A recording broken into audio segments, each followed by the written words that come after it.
Welcome to Confessions of a Cyberpsychologist. Today, I'm chatting with Cath Knibbs, who is a cyber trauma expert, human behavior technologist, PhD in cyberpsychology, focusing on online harms and psychotherapy in a world of tech.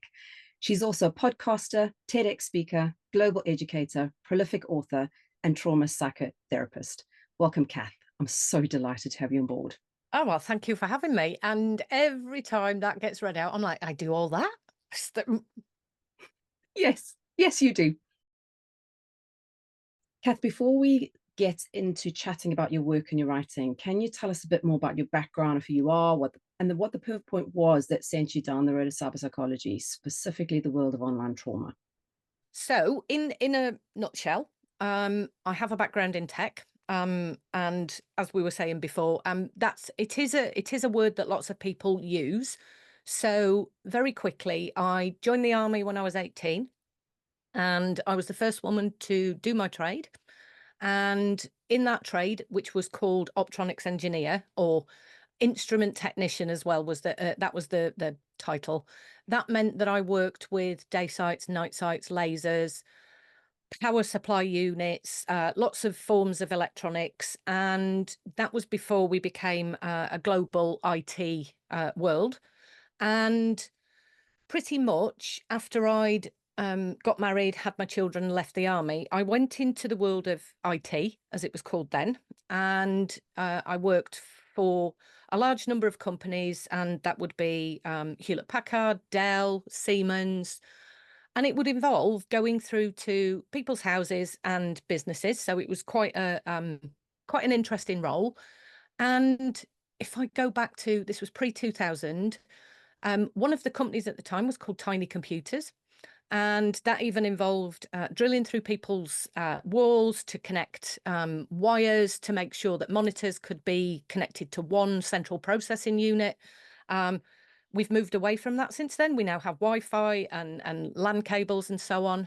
And then the other part of it would be going into businesses, so casinos, petrol stations, banks, helping them with cybersecurity, making sure that their technology was working. So I could fix, if you like, the outside and the inside of computers. And it was a full-on role. And what I found is that in those spaces, it would be, oh, we were expecting the IT guy. And I would have to say, I am the IT guy, which it wasn't from a sexist place. It was really, I would say it was more around um, the confusion around women being in this space and having the capabilities. And I kind of decided, right, I don't want to do this for the rest of my life because, computers in many times I've said do sap your soul. So I moved away from computing and I went back to college and I started counseling and psychology in terms of these are the things that I'm really interested in, the why people do what they do. And that ties back to my early childhood. And my father was a radiographer in the prison service, and I live in Wakefield. So to give listeners and viewers a bit of context, we have in Wakefield the prison where the most heinous crimes are committed, and people are committed to the prison here in what's called a Category A. So as a young child, I was brought up with the horror stories of what happens in prisons. And I partly wanted to understand why people do what they do. And really, I found that when I got into psychology, I was like, oh, this is what I want to do. So much so that I then went on to do my A levels and undergrad in psychology. I was going to go off and do a master's in cognitive neuroscience because I had a passion for biology, for understanding human behavior. And sadly, at the time, and I'd say it was around 2009, there wasn't really much funding for masters unless you had a PhD at the end of it or a job. And I kind of looked around and was like, well, what else can I do? I'd been through a divorce. I'd got children who were sadly victims of that divorce proceedings. And I decided I was going to go and do a better job of the child therapists that I'd tried to engage for my children. And at the time, supplemented my income by becoming a relationships and sex education teacher. And lo and behold, it was kind of an amalgamation of all those factors whilst discussing, relationships with children in schools. And I had children who were between 9 and 11. And I was hearing stories from these children, which made my toes curl. And one of them in 2010 was it's called a snuff movie. So this is a real life murder that was taking place. And the children in the school would be talking about this particular movie, which they were sharing. So this is, let's just get into the smartphone debate quickly. They were sharing the URL of this particular website by writing it down on paper, by texting it to each other.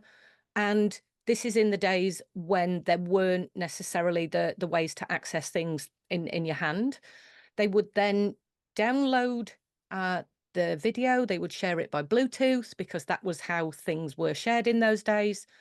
And I was working with 11-year-olds, 16-year-olds, the variants in the secondary schools. All of those years would mention that they'd seen this particular movie, and I sat there going, okay, what we need to do something about this. This is really difficult. And that's really where the word cyber trauma came from. And then I had a personal experience, both myself and my children, one of whom was sent the movie, one of whom came home and said, pretty much in the playground, we're all around the screen, and this it was a journalistic murder that was taking place. That video was being shared. And I also had an experience of going on Facebook, seeing a video of a young child being chastised is an understatement. And when I complained to Facebook in the early days when it was Facebook, I was actually told that because the post was being shared and condoned, it didn't break community standards. And so really, that's where the why do people share this? Why do people do this? Why is this acceptable? How many children are seeing this? How many adults are seeing this? And that's really, during my training as a psychotherapist, I started to explore the kinds of harms that happen to children. And sadly, it's taken over a decade for us to say, hang on a minute, I think these harms really affect people. It sounds a bit like a rabbit hole that you've gone down. It's quite a dark rabbit hole. Yeah. Wow.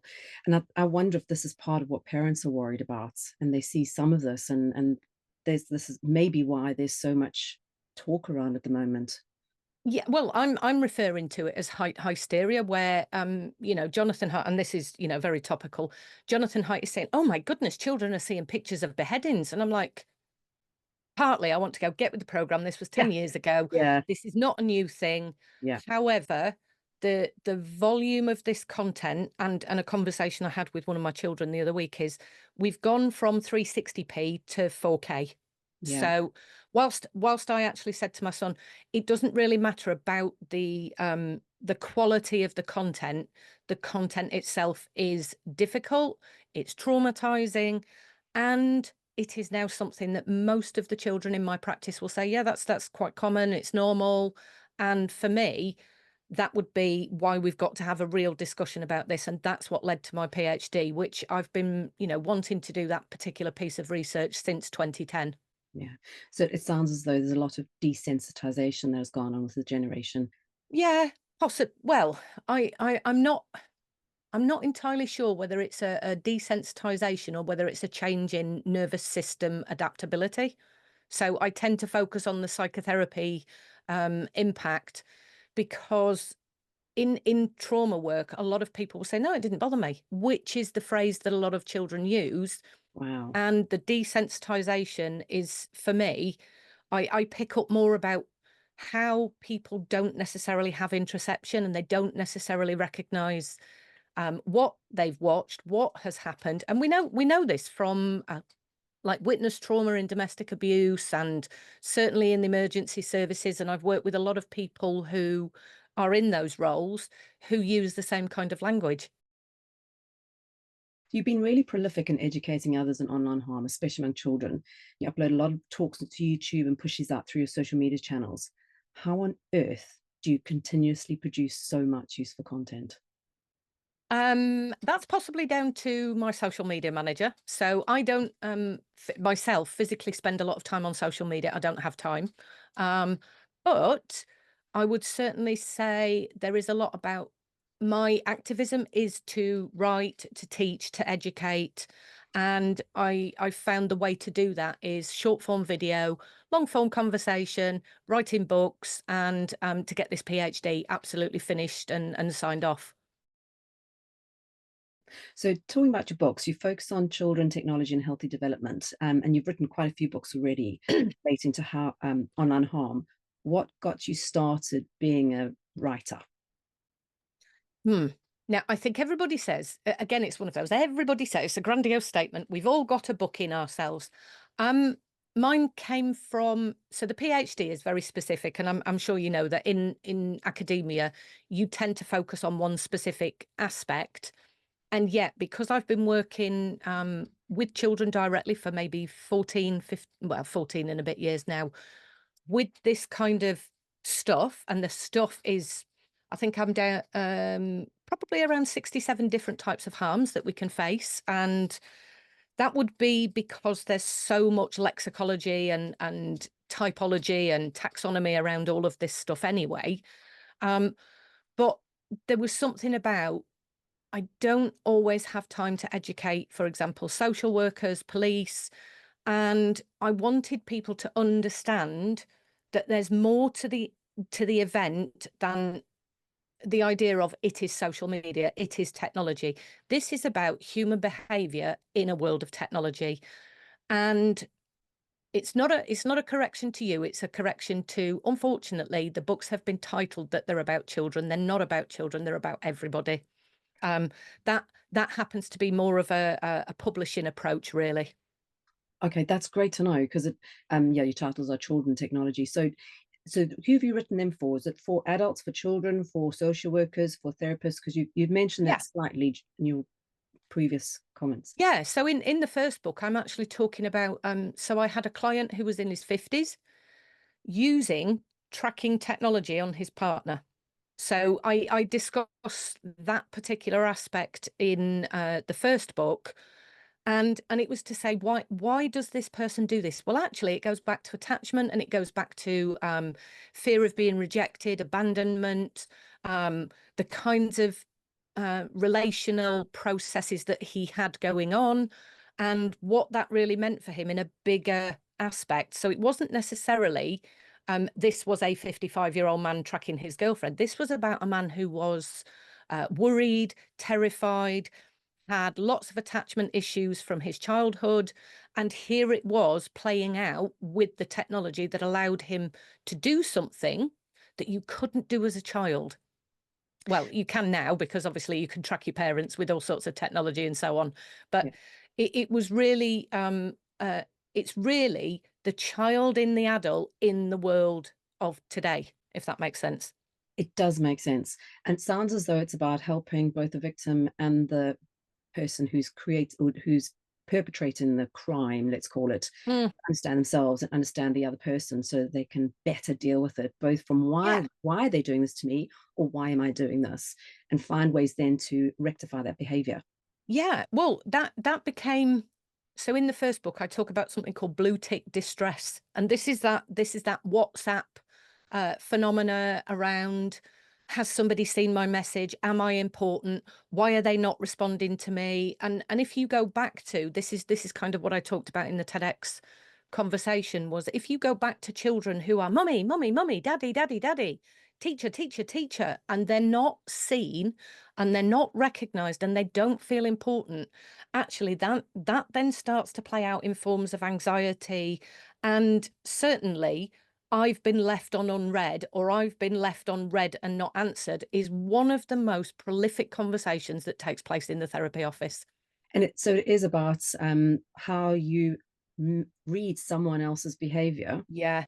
especially when it's asynchronistic and you can't see why they're doing it, and they may be super busy and they just haven't, or they've left their phone behind, but Oh, you're using that in a absolutely. completely different context. Yes. And that's one of the things I facilitate with many of the clients is, okay, let's have a look at the reasons for somebody not replying immediately. Let's have a look at the reasons for somebody um, not responding to you in the moment. And what could that be? And is that a you problem or is that a them problem? Is it a co-created problem?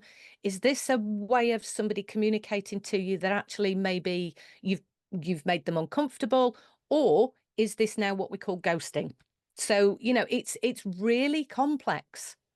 Because it could be a power dynamic from the person not reading the text Oh, and yes. ghosting and just kind of going, I'm going to show you. It's a way of subtle power Yes. Yeah, yeah, demonstration. yeah. Yeah. And you've got another book that is coming out soon called Managing Your Gaming and Social Media Habits, which I'm desperate to read. Um, so how is this book different from what others have written? Others you've written? So, I mean, this is the first in a series, and it's called the British Psychological Society Ask the Expert series. So, no pressure in writing it. And where now it's being published in October. I really wish it had been published a couple of months ago to combat and counteract the Haidt hysteria. Again, the book is more an educative journey about why we do what we do online. Why do we engage in the behaviors that we do? What is it that drives that? And a lot of the time, it's attachment, relational, um, the way we perceive other people, the kind of superimpositions we put in place.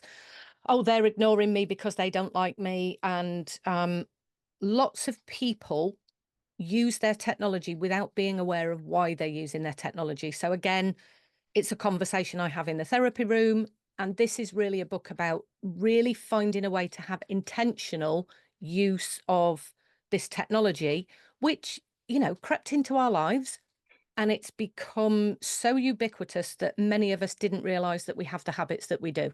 Absolutely. And I think it's kind of a Trojan horse that's come in without anyone realizing the impact, and suddenly it's taken over and we're kind of going, oh my word, what's going on here? Hmm. Now we're having to deal with that and we can't really close the gates because it's already in. Yeah, and the ironic, and I'm using it is ironic in terms of the adults that are shouting from the rooftops about we need to stop children on this technology is harmful. Actually, I think some of that has come from the finger pointing that's happened from this, all technology is bad, social media is bad. And certainly what I'm witnessing is a cohort of grown-ups that have been told they are the problem by giving this technology to children. And when people are shamed, when people are victimized in this way, they take a reactive space and they become defensive and angry and even more scared. And this is what we tend to do as people is, okay, well, let's take away the bad thing and then I'm not perceived as being a bad parent. Yeah. And to be able to say someone else is at fault, not me. Absolutely. Yeah. And then and we've done this, and I'm sure that there's many cyber psychologists that are saying this. We've done this so many times over so many different products and things and spaces. Yeah. And I often say to people, do you remember when MTV was going to create a culture of sexualized children and that didn't happen? Well, there is a little bit more to say that within this space at the moment, there are influences. I know because that's what I write about and I see that in the therapy office, but it's not everything. Now, when is your book coming out? You said October, but when specifically? And can we pre-order it? Yes, so you can pre-order it on Routledge and you can pre-order it on Amazon and I suspect many other book suppliers. And I think it's 17th of October at the moment, the date. Oh, fabulous. Right. I'm going on straight after this to pre-order that. I'm very excited to read that. Just one thing I want to touch on about this book that's coming out. It's gaming and social media. A lot of people say that boys game and girls on social media. Is that true? Not in the literature. So and bearing in mind, there is the academic literature, there is grey literature, and then there's kind of the panic literature, which is the social media space. So the academic literature is pretty much finding there's a 50-50 split for gaming, and there's a 50-50 split for social media. And we are in a world where social media is a complicated construct in itself. So again, I don't see that there are sex differences. I see that people use technology in different ways. And of course, we can't have the direct split between boys and girls, because we now live in an environment, a world where there is a myriad of people who do not identify in either of those spaces and in either of those taxonomies. So it's more, do you think, about the behavior or the things, internal things that are driving behavior, not about Yeah. whether they're male, female, whatever the gender Mm-hmm. identification is, and Mm-hmm. however old they are. It's about what is driving me internally to do this behavior. Yeah. And do you think there's something different about gaming and social media that makes it more or less, let's call it addictive for the sake of a better word? Yeah, I mean, there's it's the modus operandi. So gaming is more about a particular action. So there's more, let's call it play involved. And within play, you would be looking for things like autonomy and mastery and disconnect from particular things. And social media is exactly what it says on the tin. It is about socializing in whatever format, which includes the voyeuristic watchers, the voyeuristic, space in which you can be, where gaming is more intrinsic to the person. Social media can be the nosy neighbor. It can be people who are covertly watching other people's behavior. It can be used for people to have discussions, people to have debates, people to really just connect. And this is something we've done for a very long time. And in the first book, I talk about in this is going to show my age. When I was smaller, it was pen pals. You wrote a letter to somebody, and the only time you knew that that person had received that letter was when you got the return one back in the post. Thank you for explaining that, because I think a lot of people kind of lump social media and gaming together and don't kind of look at the different reasons why we use those two different formats. So thank you for that.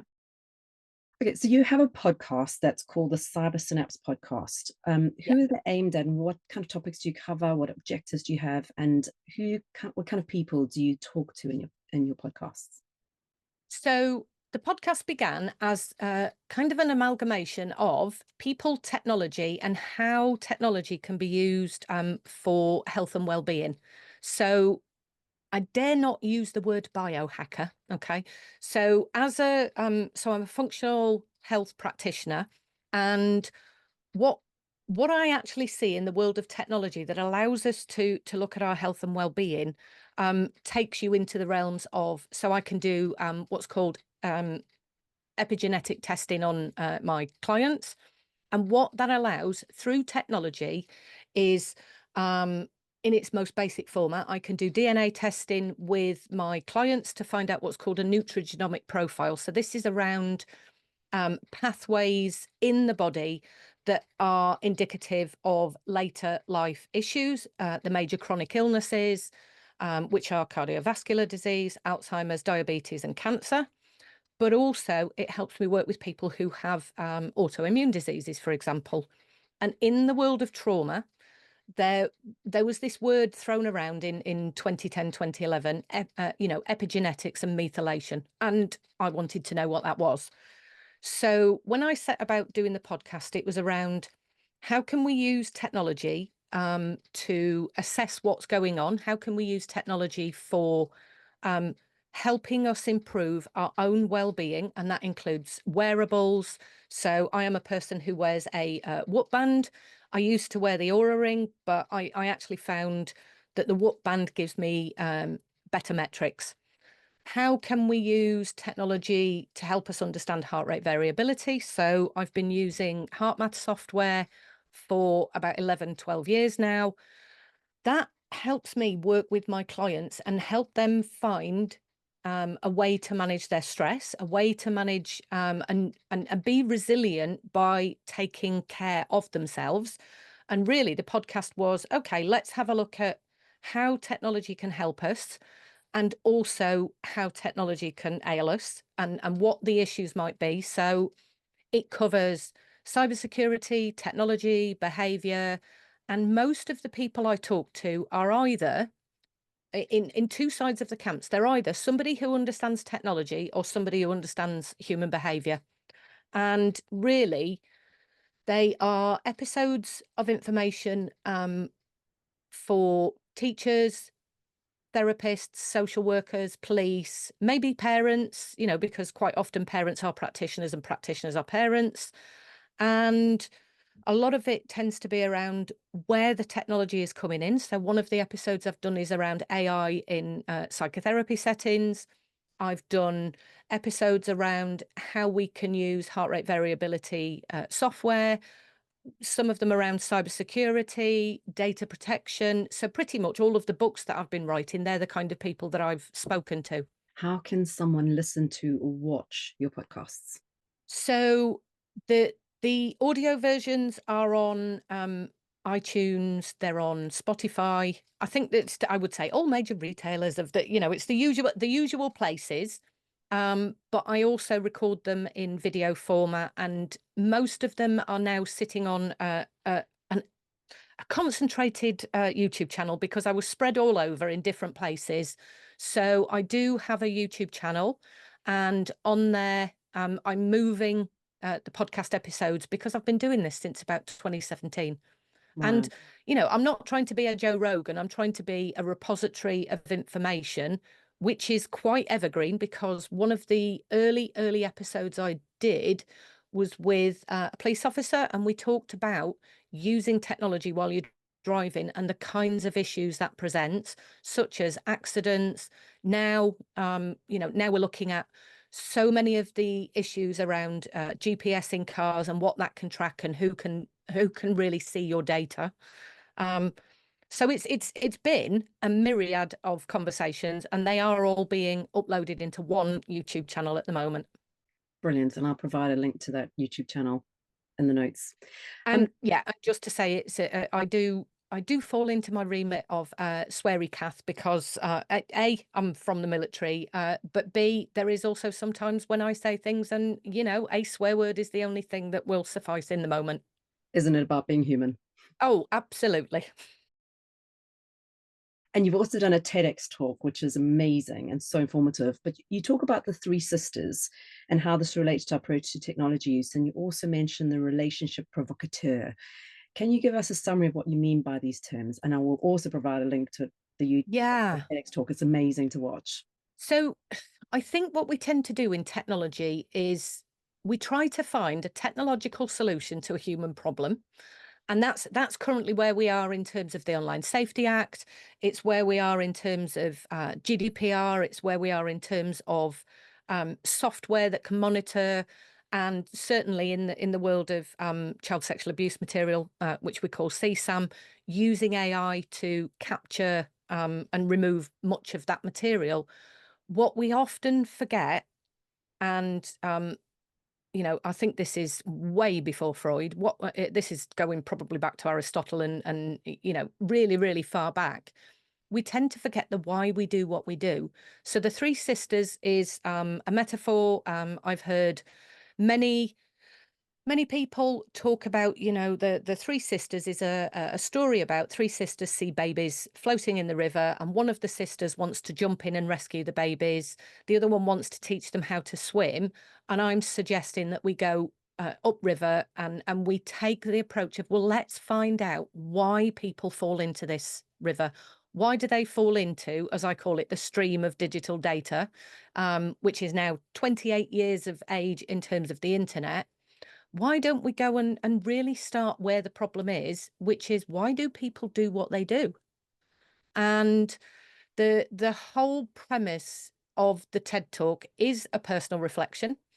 And it was based on, I can't remember how old my children were. I think it was when the iPad mini came out. So, and the reason I say that is because I remember that I'd got the iPad mini sat on my knee and I was doing extra work. I was on the iPad and I was like, look at me doing my emails after work. Aren't I a good person? As you do. And I realized I hadn't spoken to my children for nearly an hour and they hadn't spoken to me either.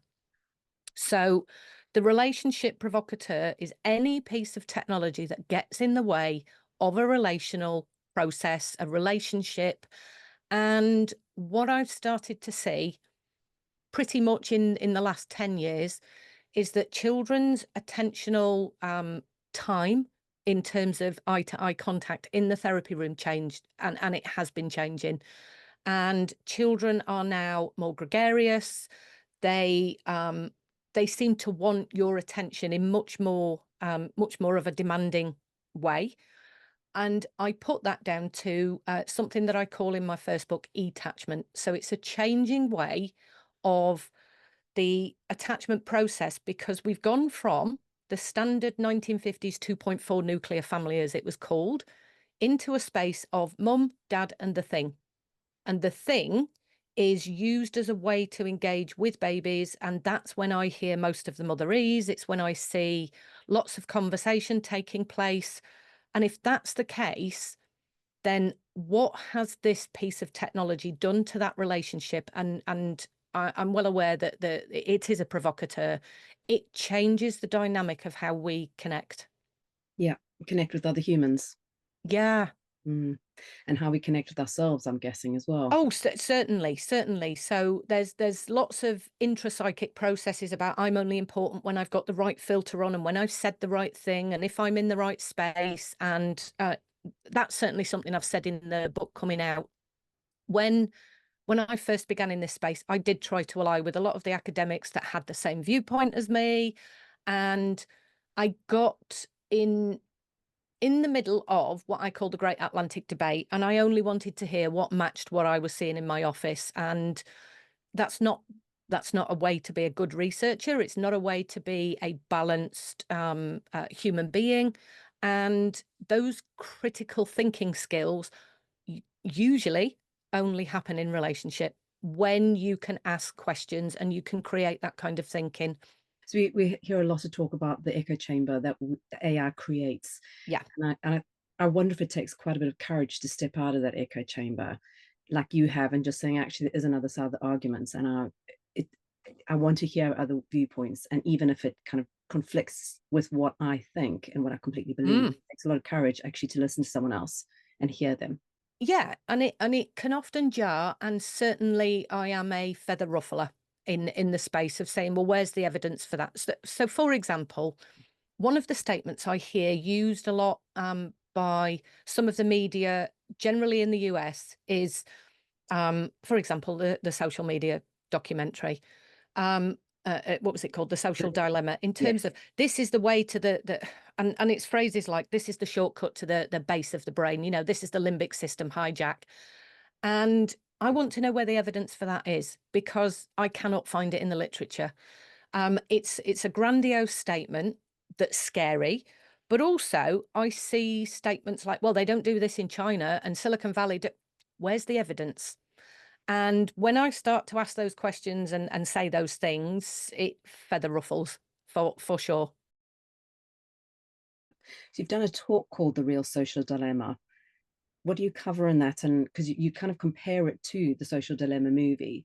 Yeah, well, that's what the TEDx is it's about bodies and brains. And what I'm really alluding to is not only what we do on technology, but also the things that have changed, such as the way we connect with people. And I do see technology demonized. It's not the same. You can't connect with people in that way. So I've been doing online therapy for a long, long time. And I can tell you, you do connect with people. What you don't necessarily get is the same energetic feel that you would when you sit in a room with a person. And that's, I'm gonna start sounding like a psychotherapist if I go off into this domain too much.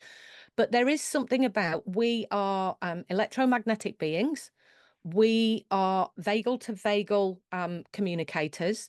We know this because I give an example when I'm doing my training of, have you ever walked past somebody and just gone, oh, I don't know why I don't like them, but I don't like them.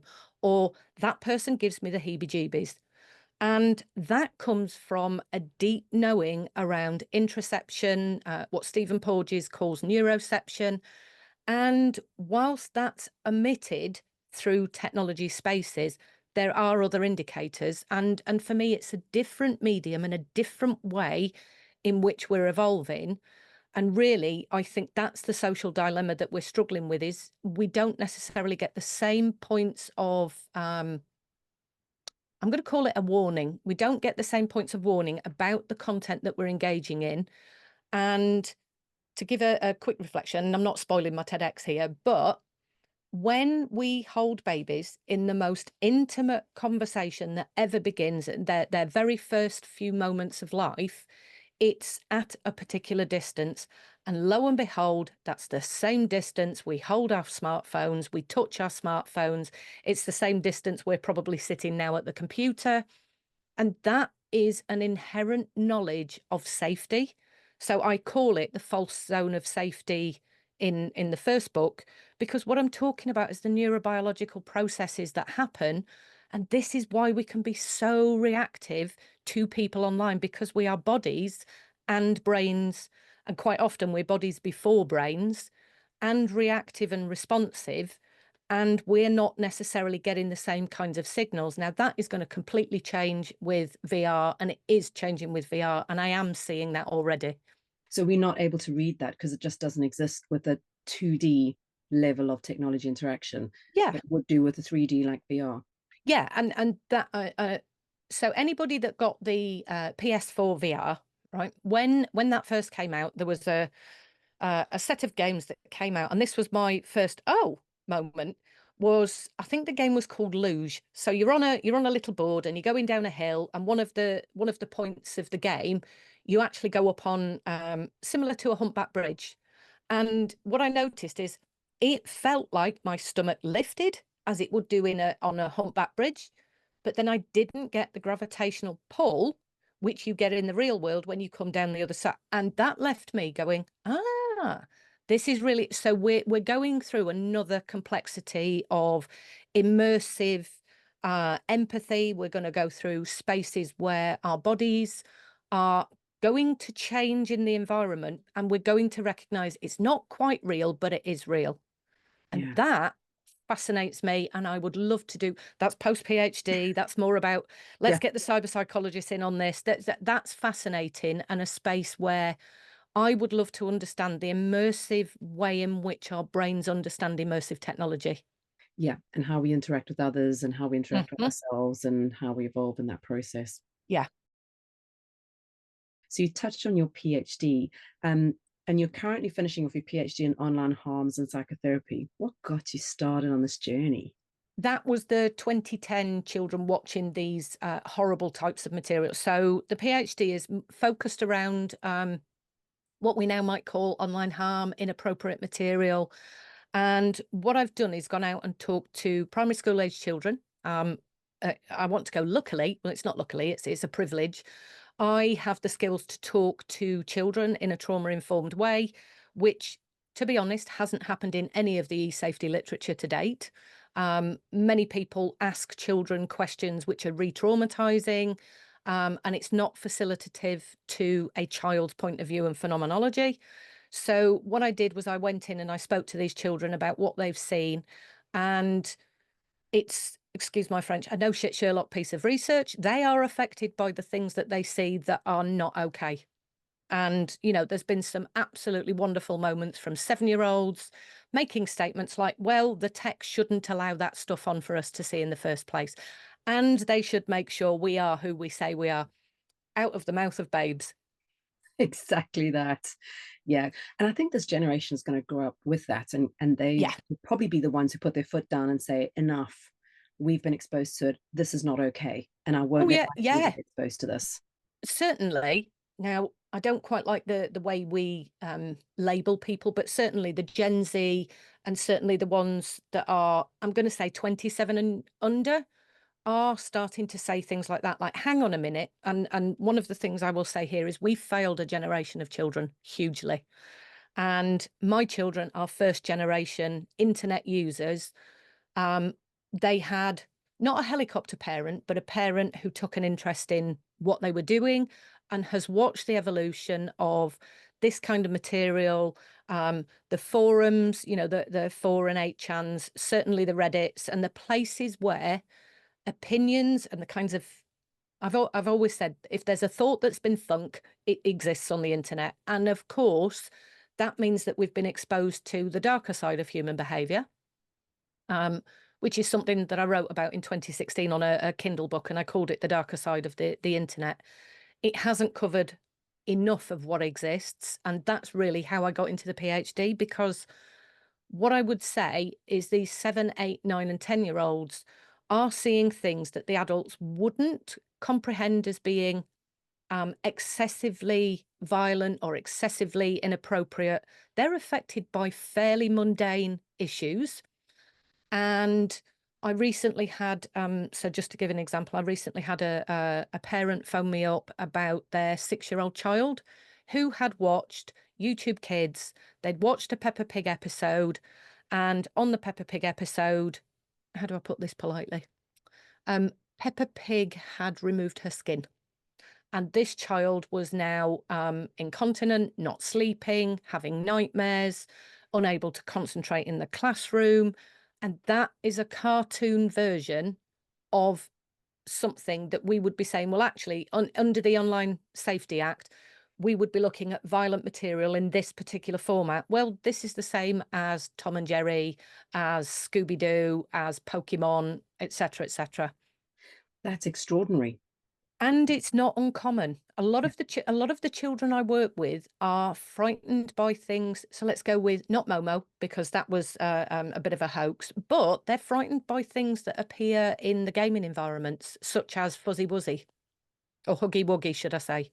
It started off as and other things that they get upset by are the violence that take place in Roblox and Minecraft.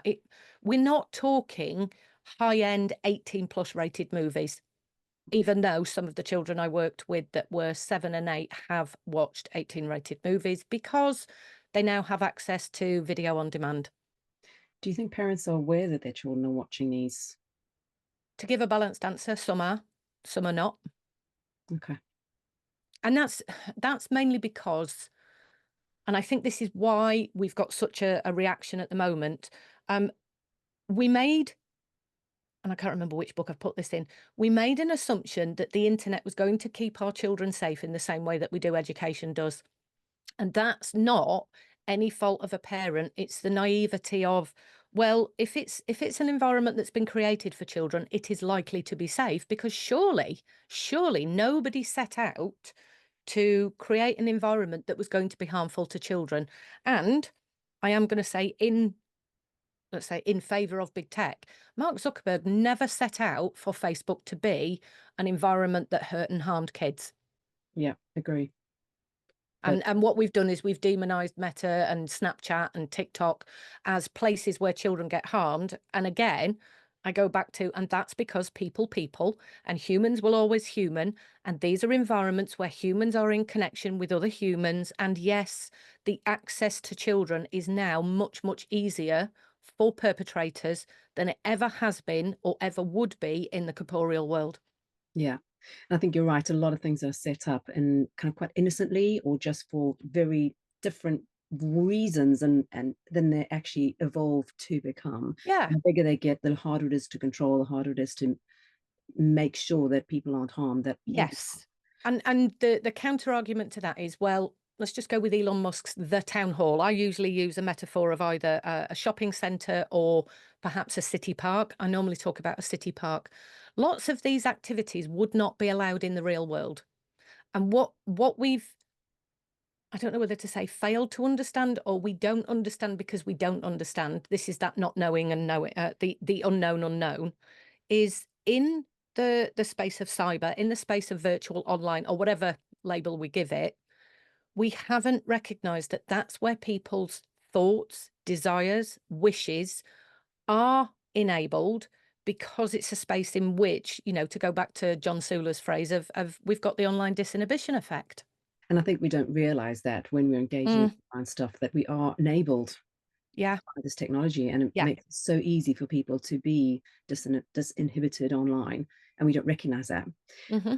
And I often use the kind of example of, you wouldn't have someone coming up to the street and saying, well, can I have your email address, your phone number, and your address? You'd go, no way, but you happily give it away online, because we don't think about that as a Yeah, place that's scary. yeah, and sadly, I think the campaigns to educate parents are victim blaming. They are aggressive, um, and again, I'm not necessarily convinced that the people doing it are coming from a place of using research. So this is one of the other things I see. So, don't let your kid that is very shouty, finger pointing, capital letters. And what that results in is exactly what we've got going on at the moment, which is fear, shame. Um, and in those moments, that's where people will, to go with neuropsychology for a moment, that's where people shut down. They don't want to listen and they go into it. Don't tell me, don't tell me, don't tell me. And it's frightening. And what we're not doing is we're not facilitating parents. And this is why I use that phrase, ogres in the screen.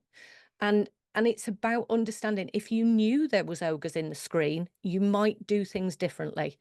And if I give you the information about who these ogres are and where they live and what they do, you are then empowered to have a conversation with your child about, no, you can't go on that particular game because there's violence in that game. And that game, isn't suitable for children because it's been decided so by these pieces of research or by these organizations. And yes, I am going to have, I don't know, some software on the phone that helps me know where you are, because and I'm just going to quote here what I said to my children. It's not about me not trusting you. It's about me understanding there's people I don't trust in the world, and those people might want to harm you. And my job as a parent, or my job as a therapist, or my job as a teacher, whoever it is to make sure that you're safe at every opportunity. Absolutely. And I think that's the thing, is helping children understand why parents are doing what they do, and why they say no, and why they're tracking, rather than just, Yeah. you shall be tracked, you shall not. Helps Yeah, and them understand. there seems to be a lot of authoritarian type approaches of, well, I'm going to, I'm going, and I've called this spyware, in terms of parents are doing it with the best of intent, but not always with the best of outcomes. Yeah, absolutely. For everyone. Cath, you're a trauma psychotherapist. Do you do a lot of private practice work, or do you work with the Yeah. NHS? Do you educate other therapists? What kind of therapy do you do generally?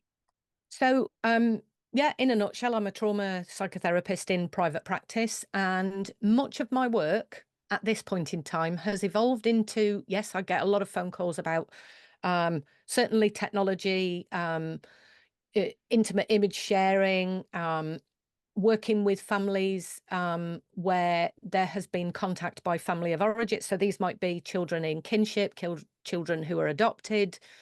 So I do work around adoption issues. And much of my work at the moment is working with children who have in utero trauma. And that's very complex. But certainly what happens in their early years, and certainly while they're in primary school, is their use of technology is there's more vulnerabilities, and therefore the vulnerabilities that they have when they're in the online space are not necessarily recognized. So some of the children live with grandparents who are so technophobic, frightened, don't understand the technology whatsoever. And these children are exposed to the online space that we all are, and those vulnerabilities are exploited much more quickly, if that makes sense. So I'll be including links to all your media videos and books in the notes. But what is the best way for people to get in touch with you if they're looking for someone to help them with online trauma? Um, so I mean, I do a lot of trading. Again, I'm going through that. I'm updating the website and bits and pieces like that. So I have a website which is childrenandtech.co.uk, and on there you'll find lots of different types of resources, or pointing you towards things like my polyvagal video, the TEDx video, the books, some of the resources that I've created, trainings. Um, And most people, I would say, follow me on Instagram and TikTok. They're the two main places. It can be a little bit volatile on TikTok, as we all know, and Twitter.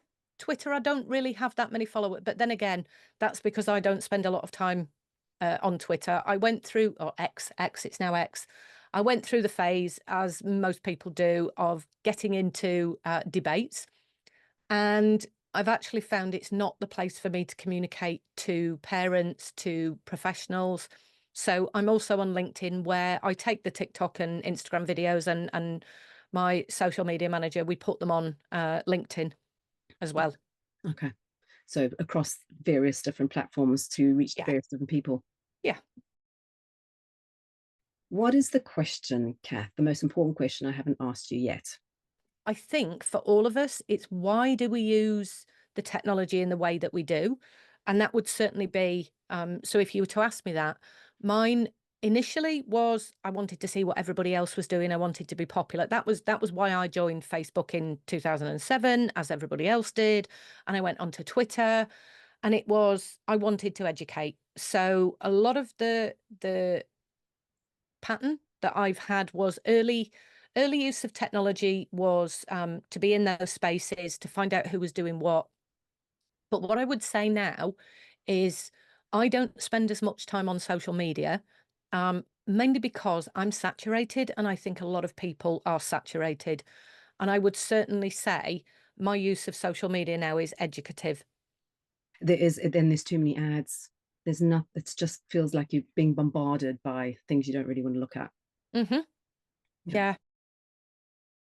Agree. And I'm also sitting there thinking, but my use of technology in the therapy office is such an, I mean, just using gaming with young children is such an insight to their internal processes, that understanding how a child plays Fortnite has been one of the most interesting ways I can use another medium to understand how a child perceives the world. And that's the bit that I want to communicate to professionals.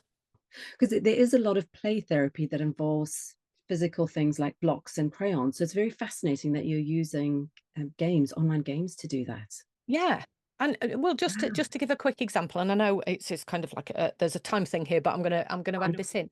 There are many ways to play Fortnite, for example. Okay, so one of the children who was in the therapy office was what I call a camper. He would sit on the outside of the map and only ever move to the middle. So if you know the story of Fortnite, you're 100 people that begin the game, and that basically you've got to triumph and be the winner, right?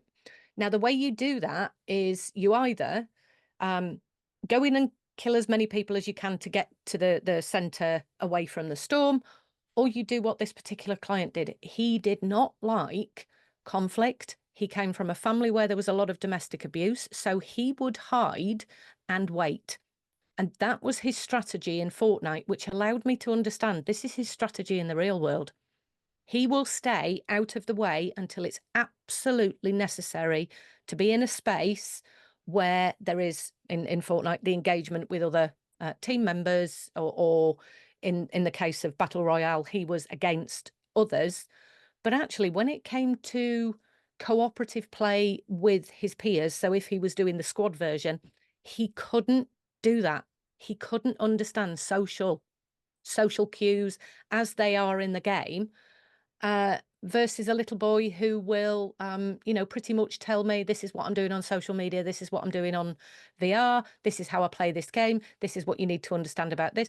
So he spends a lot of time trying to educate me, and that's his communication way. He does not know how to have a conversation, but he is very good at explaining what's happening and how to understand, what he's doing in Minecraft, and what that means for other children, and what that means for building a server. And his presentation is more around, I don't know how to have a conversation with you unless it's me talking about the thing that fascinates me. And that is because he's neurodivergent, Yeah. and he has ADHD, and he's got in utero trauma, and he is just not equipped to spend time with other children because his trauma reactions get in the way and he can become quite aggressive. So this is his safe space. And for me, this is why I am so anti the let's remove it all dialogue that's currently overtaking the space at the moment.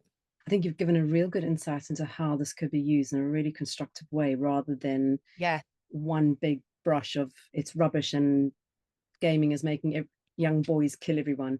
There's so Hmm. many different ways to use something. It's like, I guess, Yeah. like a knife can kill someone, but also it can be really helpful to prepare food. So Yeah. let's use it in the way that's meant to be used and find other ways to make it more useful. Yes. And just as a reflection, so I've talked about this in the book that's coming out. I've never had a child who's had santray addictive violent disorder. And let me tell you, the stories that get played out in the santray are violent. They are incredibly violent. And that is a way that a child plays in a third person perspective to show me what happens in their life on many different levels, so that the unconscious as well as the conscious. But this is what children use games for. It's another medium, and it's another form of, I get to be triumphant and I get to be the person who kills the dragon, for example, which Wow. happens a lot in Minecraft. Yeah. Being the hero. Yeah. Yeah, because every boy wants to be a hero, and often every girl wants to be a hero of some sort.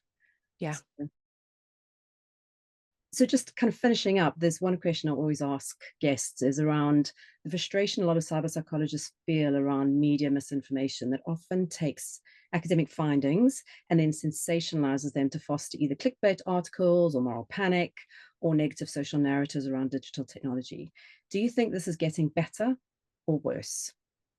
I've yet to find a journalistic reporting or a mainstream media reporting of, this is complicated, this is nuanced, it's multifaceted, this is a human being, and we cannot say X equals Y. And yes, yeah, I certainly, having studied the media ethics around, and again, this is part of the PhD learning that I've had, is actually there are different ethics for the media. And I would certainly say that the media wouldn't be able to be as successful if they told a truth, or the truth, depends on your own framing. But certainly, pretty much the findings from any kind of research, whether this is the medical space, is generally it's multifaceted, it's complicated, it's nuanced. This is because every person is different in a slightly different way. I mean, this is going back to individual differences, isn't it? In terms of the psychology literature. And we don't talk in that way. But I would love to see the positive psychology movement and the mainstream media work together. I wonder if that's going to happen in the next kind of 5 to 10 years, where we start to shift our perspective of technology use to being about its human psychology and human behavior, rather Yeah. than Yeah. the digital medium being this enemy of the state. And actually, it's Hmm. about how we use it and how it affects us. Oh, that'd be so great. Yeah. So I like your perspective of positive psychology. I think that's really That's, yeah, yeah. that's because I've been off and done a little bit of training in and around it. And I would certainly say, if anybody wants a nice summer book to go and read, I would definitely have a look at Transcend by Barry Kaufman. Which answers the next question I have to you about what favorite cyber psychology book you'd recommend. Um, do you know that, I mean, the cyber psychology books are certainly, they tend to be domain or topic specific. And I do have the handbooks and the books by she's now a Professor Linda Kay. Yes. Um, I quite like, in the books that I've read, Pete Etchells most, and it's really interesting. So my yellow book, as I'm calling it, is almost the same as Pete Etchells' books, but it's a bit more about it's really about the human behavior behind why we do what we do, rather than this is what the science says. And I do tend to tell people to go and read that at the moment. And I managed, luckily, before the printing stage, to get a paragraph in saying, I wish I'd had his book whilst I was writing this. Brilliant. Absolutely. I love that book. I'm Hmm. definitely getting your one too.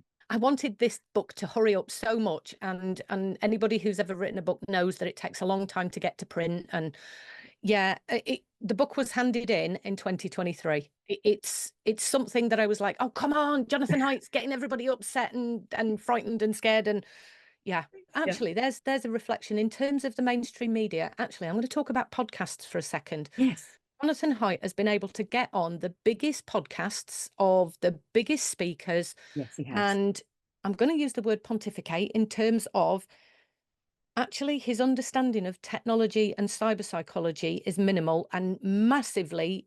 And I have seen recently the conversations about, did you know that there are gangs that sextort children? And I've been doing this for 14 years. Actually, he's had the platform to talk about this, which is why I'm calling it the Haidt hysteria.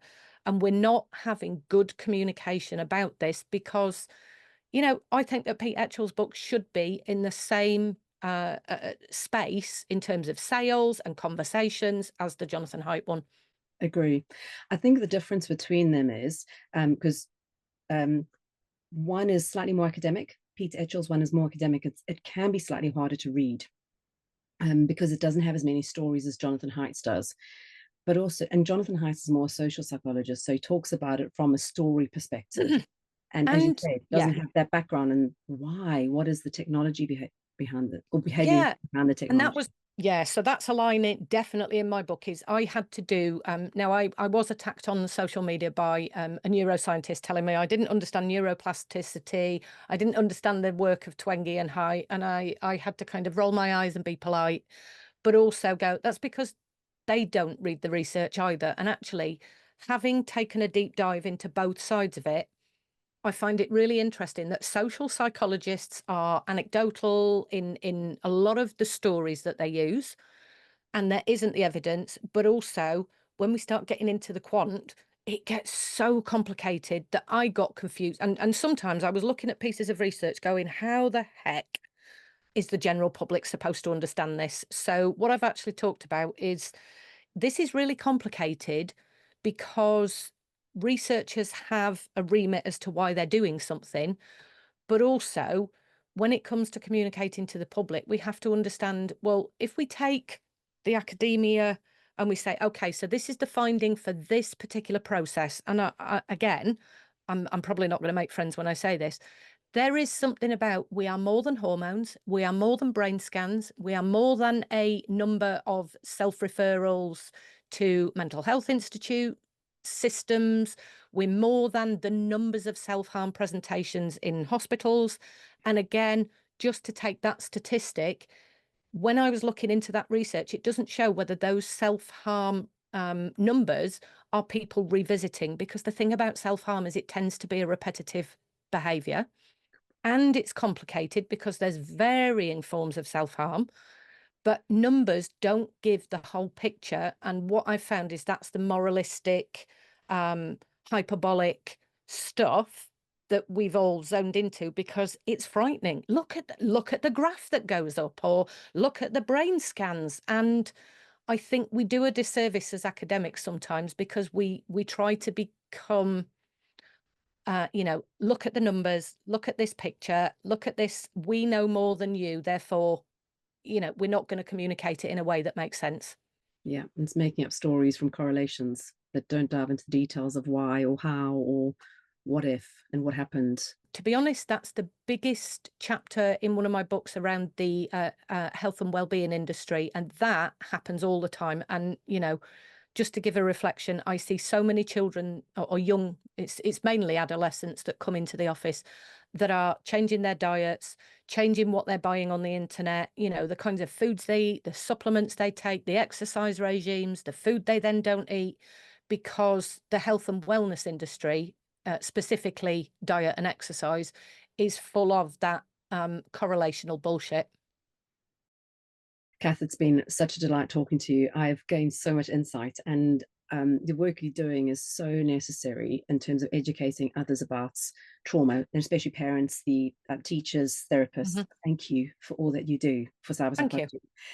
And thank you for joining me on Confessions of a Cyberpsychologist. It was fabulous to catch up with you, and I hope to catch up with you again sometime soon. Yeah, thank you.